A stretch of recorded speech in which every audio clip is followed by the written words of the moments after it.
Diary कहानी की दुनिया में आपको खुश आमदीद। जब अब्बा और अम्मा की शादी हुई, देखने वाले कहते थे कि इस शादी का अंजाम जुदाई होगा, लेकिन अंजाम से बेपरवाह कुदरत ने मुझको माँ और बाप के दरमियान एक रास्ते की सूरत में पैदा कर दिया, लेकिन होनी होकर रहती है। मैं सिर्फ 3 माह की थी कि अम्मा और अब्बा में तलाक हो गई। अब मैं कभी माँ की मोहब्बत भरी गोद को तरसती, कभी बाप के प्यार भरे बोलों को तड़पती। पहले बाप ने मुझे माँ से छीना, फिर हालात ने माँ को मुझसे छीन लिया। कुछ ही अरसा बाद मामू की काविशों से माँ का घर तो आबाद हो गया, मगर मेरी दुनिया अंधेर हो गई।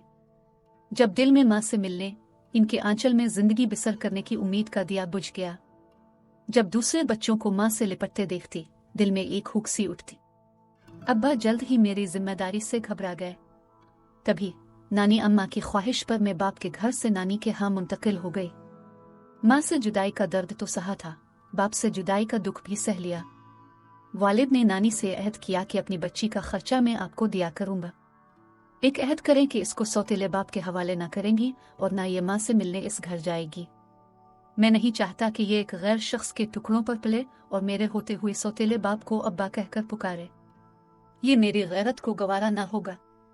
नानी अम्मा ने अहद कर लिया कि मुझको मेरी माँ के हवाले ना करेंगी और ना उनको मुझे ले जाने देंगी।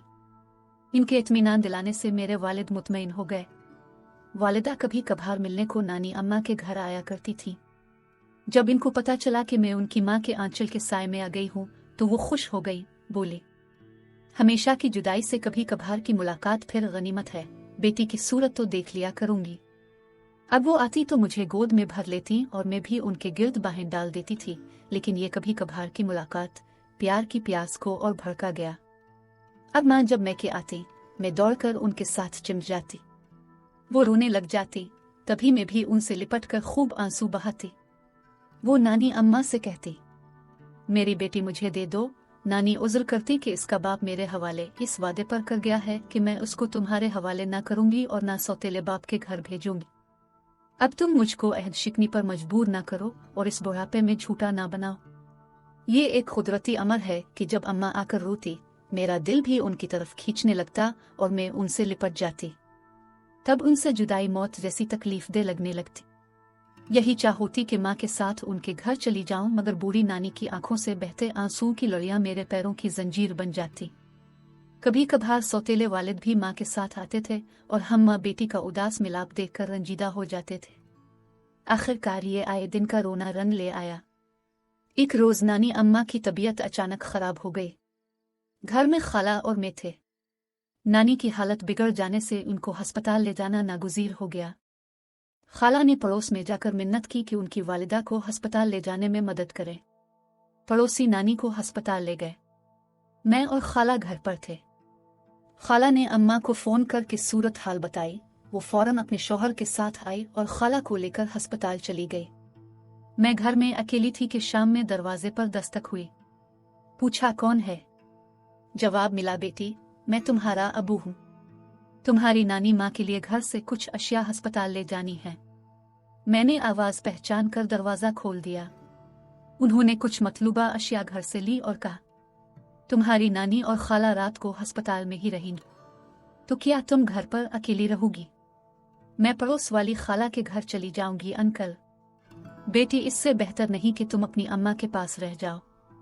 ऐसा करो कि मैं तुमको तुम्हारी माँ के पास छोड़ देता हूँ। 1-2 दिन की बात है। जब तुम्हारी नानी घर आ जाएंगी तो वापस आ जाना। मैं सोच में पड़ गई। मेरा दिल भी चाह रहा था कि एक बार अपनी माँ से लिपट कर सोए। क्या सोच रही हो बेटी? जल्दी से फैसला करो। मुझको तुम्हारी नानी अम्मा को कंबल और बर्तन वगैरह पहुंचाने हैं। गरज उन्होंने इतने प्यार से बात की कि मैं फौरन कपड़े बदलकर उनके साथ जाने को तैयार हो गई। अस्पताल से पहले अम्मा का घर पड़ता था। सौतेले अबू ने रास्ते में गाड़ी रोक ली। बोले, तुम्हारी अम्मा अस्पताल से घर आ चुकी हैं, इनसे मिलोगी। हमारा घर भी देख लो। मैं चुप रही तो उन्होंने गाड़ी मोड़ ली और कुछ आगे जाकर एक घर के गेट पर रोक कर हान दिया। तभी गेट खुला, सामने मेरी माँ खड़ी थी। इनको देखते ही जैसे मेरे मुर्दा जिस्म में नई रूह पड़ गई। मैं तेजी से गाड़ी से उतरकर गेट के अंदर पहुंची और माँ से लिपट गई। वो भी मुझे खुद से भींच कर प्यार करने लगी। तभी उनके शौहर ने कहा, सुरैया बच्ची घर में अकेली थी। मैंने मुनासिब ख्याल किया कि इसको तुम्हारे पास छोड़ दूं। तुम लोगों ने अगर अस्पताल चलना है तो गाड़ी में बैठ जाओ। अभी तो मैं अस्पताल से आई हूँ, घर का काम पड़ा हुआ है, नईम भी स्कूल से आने वाला है, अब जाएं। मैं अभी नहीं जा सकती। ये कहकर उन्होंने दरवाजा बंद कर लिया और मैं अम्मा के पास उनसे लगी खड़ी रह गई। मैं माँ के पास पहुंचकर खुश हो गई। नानी की तमाम फिक्र भूल गई। नानी से भी प्यार था, लेकिन माँ आखिर माँ थी। माँ की तो बात ही सबसे अलग थी। सौतेला बाप भी ऐसा बुरा ना लगा। मोहब्बत से बुलाता था और नरमी से पुकारता था। हर फरमाइश पूरी करता, किसी शय की कमी ना होने देता। यहाँ आकर रूह के काफी कर्ब दूर हो गए थे। मेरे सगे वालिद 2-3 माह बाद कहीं चक्कर लगाते। दूसरी शादी के बाद उनकी मेरी तरफ तवज्जो कम हुई तो नानी अम्मा के घर भी आमदोरफ्त घटती गई। नानी ने भी जानबूझकर उनको अपनी बीमारी की इत्तला न दी थी कि मेरे सगे और सौतेले वालिद में अस्पताल में टकराव ना हो। इस वक्त तो अंकल आरिफ और अम्मा ही नानी का इलाज मुआवजा करवा रहे थे। सगी माँ के घर आकर वो खला भी भर गया जो वालिदैन की अलहदगी के बाद से मेरे अंदर बढ़ता रहता था। यहाँ मैं ज़हनी तौर पर खासी आसूदा हो गई थी। जब वालिद साहब को पता चला कि मैं माँ के पास चली गई हूँ, उन्होंने नानी से बहुत झगड़ा किया। नानी अम्मा ने उनको समझाया कि मुझको दिल का दौरा पड़ चुका है, मरते मरते बच्ची हूँ, लड़की को घर में अकेला कैसे छोड़ देती। वो सगी माँ के पास है तो महफूज हाथों में है। बेटी अरीबा की मंगनी कर दी है, इसकी शादी हो जाएगी। मैं भी ना रही तो साहिबा का क्या बनेगा। मैं अपनी बच्ची को ले जावेगा, अपने पास रखूंगा। मेरे होते ये सौतेले बाप के घर क्यों रहे। ठीक है तो ले जाओ, तुमको किसने रोका है। मैं कल ही साहिबा को बलवा कर तुम्हारे हवाले किए देती हूँ। नानी ने वालिद साहब से कहा तो उनका गुस्सा ठंडा हुआ। अगले रोज उन्होंने मुझे वालिदा से पैगाम भेजकर बुलवा लिया। अम्मा को इल्म न था कि क्यों बुलवाया है। वो जब मुझे लेकर नानी के घर पहुंची, थोड़ी देर बाद मेरे सगे वालिद आ गए। वो मुझे लेने आए थे। उनको देखकर मैं खौफजदा हो गई कि ये लेने आए हैं और रुकर मिन्नत करने लगी कि मुझको यही रहने दीजिए, मैं आपके साथ नहीं जाऊंगी। माँ तो दूसरे कमरे में जा बैठी थी, वो भी रो रही थी, लेकिन अब्बा को किसी के रोने धोने पर तरस ना आया और वो मुझे जबरदस्ती अपने साथ घर ले आए। उन्होंने अपनी जिद पूरी कर ली, मगर उनकी बीवी ने मुझे देख कर तेवरी चढ़ा ली। बोली, ये वहां ठीक रह रही थी, क्यों ले आए हो। मेरी बेटी है, हकदार है, यहाँ रहने की तभी ले आया हूँ, तुमको क्या तकलीफ है। वालिद ने सख्ती से कहा तो बीवी खामोश हो गई, मगर उसका सुलूक मेरे साथ अच्छा ना था। 2 माह में ही मैं सूख कर कांटा हो गई। अगरचे वालिद ख्याल करते थे, किसी शय की कमी ना होने देते थे, तवज्जो रखते थे, और यही बातें सौतेली को बुरी लगती थी। 2 साल में अपने हकीकी वालिद के घर रही। इस दौरान सौतेली माँ ने एक पल भी मुझको सुकून का सांस न लेने दिया। स्कूल दाखिल न कराया, घर का सारा काम मेरे कंधों पर लाद दिया, अपने 3 बच्चों की आया बना दिया। वालिद ने यहाँ तक भी बर्दाश्त कर लिया, लेकिन एक दिन जब वो अचानक घर आए, मेरे बाजुए पर नील और सर पर चोट के निशान देखकर घबरा गए। अपने कमरे में ले गए और कहा, बेटी डरो नहीं, आज सब कुछ बता दो कि ये औरत तुम्हारे साथ क्या सलूक करती है। मैंने रोकर बताया कि मारती हैं और बहुत जलील करती हैं, खाना भी बासी देती हैं, जिससे मेरा पेट खराब रहता है। अब वालिद को एहसास हुआ कि उन्होंने मुझे घर लाकर गलती की है। मैं नानी अम्मा के पास ही ठीक थी। बेशक वो कमजोर और बीमार थी, मगर खाला अरीबा मुझसे बहुत प्यार करती थी, हर तरह से ख्याल रखती थी। कहने लगे, तैयार हो जाओ, मैं तुमको तुम्हारी नानी माँ के घर छोड़कर आता हूँ। इस औरत से तो मैं आकर निपटूंगा। यूं उन्होंने मुझे फिर से नानी माँ के घर पहुंचा दिया, मगर जता दिया कि ये आपके घर रहेगी। बेशक इसकी माँ यहाँ आकर साहिबा से मिल जाया करे, मगर इसको सौतेले बाप के घर ना भेजना। नानी बोली, ठीक है, लेकिन देखो तो मेरी बच्ची की क्या हालत तुम लोगों ने कर दी है। नानी के पास आकर मैंने सुकून का सांस लिया। अगरचे वो ज्यादा चलती ना थी, मगर खाला तो थी, मैं उनके साथ बहुत खुश रहती थी। यहाँ आकर मैंने फिर से दाखिला ले लिया और स्कूल जाने लगी। एक दिन अम्मा आए और मुझसे लिपट कर बहुत रोए। बोली, बेटी तेरी खाला की शादी होने वाली है और नानी बीमार है। अरीबा की शादी के बाद मैं अम्मा को यहाँ अकेला तो ना छोड़ूंगी, अपने साथ घर ले जाऊंगी। तुमको मेरे घर रहना होगा। तुमको बाप से डरने की जरूरत नहीं, उनके घर रहकर सौतेली माँ के सुलूक का मजा चखाई हो। अब आई तो साफ साफ बात करना, घबराना नहीं। हक ऐसे कभी नहीं मिलता जब तक हक के लिए हम बुलंद आवाज से बात नहीं करते। वालिद मुझे छोड़कर गए तो फिर ना आए, अम्मा हमें अपने साथ ले गई। तभी खाला की शादी हो गई और 6 माह बाद नानी भी अल्लाह को प्यारी हो गई। मैं मुस्तकिल सगी माँ के पास रहने लगी। मेरे हकीकी वालिद ने गालिबन इस अमर से समझौता कर लिया था कि मैं अपनी माँ के पास ज्यादा महफूज और खुश हूँ। यूं ही वक्त गुजर गया। 9 साल सौतेले बाप के घर रही। उन्होंने मुझको सगे बाप जैसी मोहब्बत दी और कभी इस प्यार में कमी ना आने दी। जब मैं 16 बरस की हो गई तो माँ का घर भी मेरे लिए गैर महफूज हो गया कि मेरे सौतेले बाप यानी अंकल आरिफ का बेटा जो अपने मामू मुमानी के घर रहता था, मामू के इंतकाल के बाद अपने बाप के घर आ गया। बल्कि यूं कहना चाहिए कि अंकल आरिफ खुद इसको घर ले आए। ये लड़का जिसका नाम कामरान था कुछ अजीब सा था। ना तो ये जहनी तौर पर पूरी तरह सही था और ना पूरी तरह पागल था। इसकी उम्र 31 के लगभग होगी, लेकिन बहुत ज्यादा खाने की वजह से जिस्म फरबा और उम्र ज्यादा लगती थी। वो अक्सर खामोश रहता था, सारा दिन अपने कमरे में बंद रहता और इंडोर गेम अकेले ही खेलता रहता। मसलन कैरम, ताश, शतरंज गरज सभी खेल अकेले खेलता। इसका काम टीवी देखना और खाना था। जब वो किसी से गरज ना रखता तो कोई भी इससे गरज ना रखता। अम्मा के तीनों बच्चे और मैं हम सब आपस में खेलते हंसते बोलते, लेकिन वो सबसे अलग थलग किसी से घुलता मिलता ना था। कुछ दिन हालात मामूल के मुताबिक रहे। अम्मा कामरान का बहुत ख्याल भी रखती थी कि ये नॉर्मल इंसानों जैसा नहीं है। इस पर खुसूसी तवज्जो देती, खाने पीने का भी ख्याल रखती, कपड़े वगैरह उजले और इस्त्री करके इसकी अलमारियों में लगा देती और कामरान के सारे काम अपने हाथों से सरंजाम देती कि यही अंकल आरिफ की हिदायत थी। कोई नहीं कह सकता था कि अम्मा इस लड़के की सौतेली माँ है। कुछ दिनों से मैं कामरान में तब्दीली महसूस कर रही थी। वो मुझसे करीब होने की कोशिश करता, मुझे आवाज देकर बुलाता और मेरे साथ कैरम खेलने पर इसरार करता। मैं इसका कहना मान लेती कि बेचारा अकेलापन महसूस करता है और उसका कोई दोस्त नहीं, तो शायद तन्हाई ने इसको ऐसा कर दिया है। खुदा जाने मामू और मुमानी ने इसके साथ कैसा सलूक किया था कि वो ऐसा हो गया, वरना देखने में तो भला लगता है, किसी को गाली देता है और ना जरर पहुंचाता है। जितना खाने को 2 खाता ही जाता है, इसके सिवा इसमें कोई दूसरी बुरी आदत भी ना थी। कुछ दिनों से वो मुझसे उनसियत महसूस करने लगा था। मैं नजर ना आती तो उसकी निगाहें मुझे ढूंढने लगती। थोड़ी थोड़ी देर बाद मेरा नाम लेकर पुकारने लगता। हर कोई इसके इस रवैये को नजरअंदाज कर देता कि सभी के ख्याल में वो एक नॉर्मल इंसान जैसा था नहीं। रफ्ता रफ्ता इसकी मेरी जानिब वारफ्तगी बढ़ने लगी, तभी मेरी वहशत बढ़ने लगी। अब इसकी नजरों में वो सादा और बेलोस एहसास न रहा, बल्कि किसी दूसरी सोच में गर्क रहने लगा।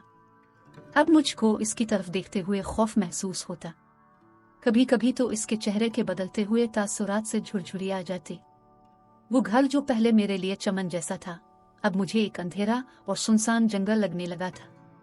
हर लहजा डरी रहने लगी, जाने अब क्या हो जाए। क्या खबर मुझ पर छत गिर पड़े कि जमीन ज़लज़ले से अचानक शिक हो जाए। हर सांस खौफ की एक लहर बनकर मेरे सरापे में उतरती थी और यकीन की दीवारों में दरारें डालती जाती थी। इस रोज माँ घर पर न थी, किसी काम से पड़ोस में गई हुई थी। मैं घर में अकेली थी कि कामरान जो अपने कमरे में सो रहा था, अचानक दरवाजा खोलकर बाहर निकल आया। मुझे तन्हा देखकर उसकी आंखों में एक वहशियाना चमक जागी, जैसे मासूम और बेबस हिरन को देखकर चीते की आंखों में शिकार करने की ख्वाहिश एक झपट बनकर लपकने लगती है। मैंने कामरान की जानिब देखा तो मेरे मुंह से बेइख्तियार चीख निकल गई। जहां खड़ी थी वहीं मेरा वजूद ठिठर कर रह गया, खौफ से कांपने लगी। सोच रही थी कि आज मैं ना बच सकूंगी। शायद ये मुझको कत्ल करने के इरादे से आगे बढ़ता आ रहा है। आखिर वो बुरी घड़ी आ गई। वो एक खूनख्वार चीते की तरह मेरी तरफ बढ़ा ही था कि कुदरत को मुझ पर तरस आ गया। इस वक्त जब यह ताकतवर अधूरे जहन का इंसान मेरी मासूमियत को जख्मी करने वाला था, गेट के लाक में किसी ने बाहर से चाबी घुमाए। ये वालिदा थी, क्योंकि चाबी उन्हीं के पास होती थी। वो जब बाहर जाती, वापसी में बाहर से गेट को चाबी से खोलकर अंदर आ जाती थी। सच कहूं कि माँ के आने से एक क़यामत मुझ पर टूटने से रह गई। शुक्र किया कि बचाव हो गया। क्या जानती थी कि यह बचाव तो तबाही का पेशखेमा है, असल क़यामत तो आगे मुंतज़िर है। इसके बाद तो दिन और रात किसी भी वक्त एक लम्हे भी मुझको सुकून नसीब न हुआ। हर पिल में एक नए खौफ की मूसलाधार बारिश में भीगती और कांपती रही। माँ भी बखूबी जान गई थी मैं किस वजह से परेशान रहने लगी हूँ। पूछती थी कि क्या बात है, क्यों डरी डरी रहती हो। आखिर मैंने बता दिया कि कामरान से डरती हूँ। बेटी, कामरान आरिफ का सगा बेटा है, तुम्हारी खातिर वो क्यों इसको अपने घर से निकालेगा। यूं भी वो ज़हनी पसमानदा है, तो ऐसे बच्चों की जगह सिर्फ उनके अपने बाप के घर में ही होती है, दूसरे कब इनको रखते हैं। मैं आरिफ से नहीं कह सकती कि तुम कामरान को घर से निकालो क्योंकि मेरी बेटी इससे डरती है, ये बात किसी तरह भी मुनासिब नहीं है। मैं कोशिश कर रही हूँ जल्द अज जल्द कोई अच्छा रिश्ता मिले तो तुमको तुम्हारे घर का कर दूं। अब माँ को क्या खबर कि मैं कामरान से क्यों डरती हूँ, क्योंकि मैंने उसके अंदर के हैवान को वहशी होते देख लिया था, मगर माँ से ये बात कहने की जुर्रत भी ना हो रही थी। मबादा वो मुझे मेरे हकीकी बाप के हवाले कर दें, जहाँ सोतेली माँ के रूप में डसने को एक नागन मौजूद थी। माँ को अंदाजा होने लगा था कि इस घर में एतमाद की छत किसी भी वक्त गिर सकती है, सो वो रोज आरिफ अंकल का सर खाने लगे कि कोई अच्छा रिश्ता देखिए। मैं लड़की को बया देना चाहती हूँ, जवान बेटी का घर बिठाए रखना ठीक नहीं है। यूं तो आरिफ अंकल बहुत अच्छे इंसान थे, लेकिन उनको मेरे बया की कोई फिक्र ना थी, या यूं कहना चाहिए कि जल्दी ना थी। अम्मा ज्यादा कहती तो चिढ़ने लगते, और कामरान से तो इतनी मोहब्बत करते थे कि वो इसके खिलाफ एक लफ्ज भी नहीं सुन सकते थे। एक दिन पड़ोस में शादी थी। अम्मा अपने शौहर, बच्चों और कामरान के साथ शादी में चली गई।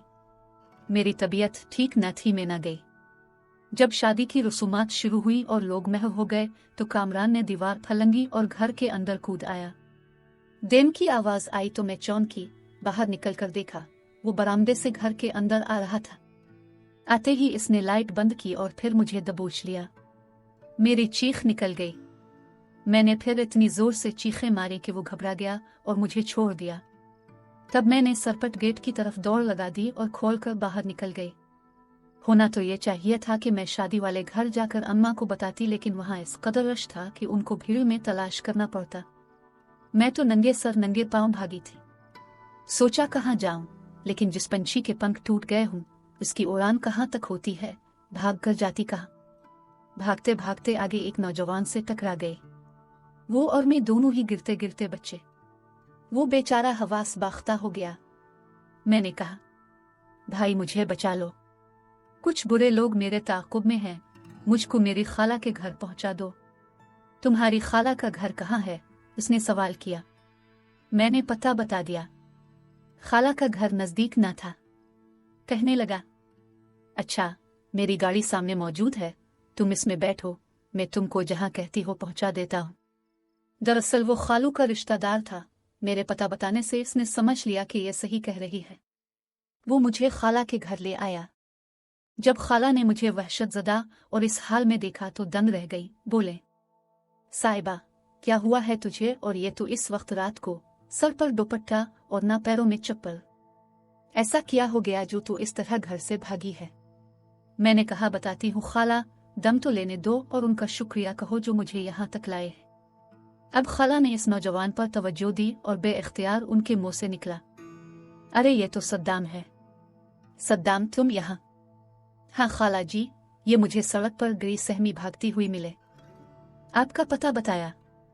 मैं समझ गया कि मामला संजीदा है, आपके पास ले आया। शुक्रिया बेटा। शायद तुम जानते होगे ये मेरी आपा सुरिया की बेटी है। हाँ खाला जी जानता था। अच्छा बैठो, कुछ खा पी लो, तब तक इसके भी हवास दुरुस्त हो जाएंगे तो पता चल जाएगा कि क्या बात हुई है। वो खाला के शौहर यानी मेरे इकलौते खालू का भांजा था। खुदा ने मुझको और मेरी इज्जत आबरू को बचाना था कि यह फरिश्ता मेरे रास्ते में आया। उनका घर भी वहां ही था जहां मैं भागते भागते उनसे टकरा गई थी। शुक्र कीजिए कि इस कहानी का अंजाम अलमिया नहीं बल्कि खुशगवार हुआ। यूं कि जब मैंने सारी बात खाला को सद्दाम की मौजूदगी में बताई तो उनके दिल में निकी की शमा की लो तेज हो गई, और यूं खालू जान ने खाला के ख्याल की हिमायत करते हुए सद्दाम के वालिदैन को राजी करके मेरी इसके साथ शादी करा दी। जो तहफ़्फ़ुज़ मुझे बाप के घर मिला और न माँ के घर, वो मुझे खाला और खालू के जरिया सद्दाम के घर में मिल गया। सच है कि शौहर अच्छा हो तो उसके घर से बढ़कर पुरअमन कोई जगह नहीं, और शौहर से बढ़कर कोई बेहतर मुहाफ़िज़ नहीं। नाज़रीन, हमारे YouTube चैनल को सब्सक्राइब ज़रूर करें। शुक्रिया।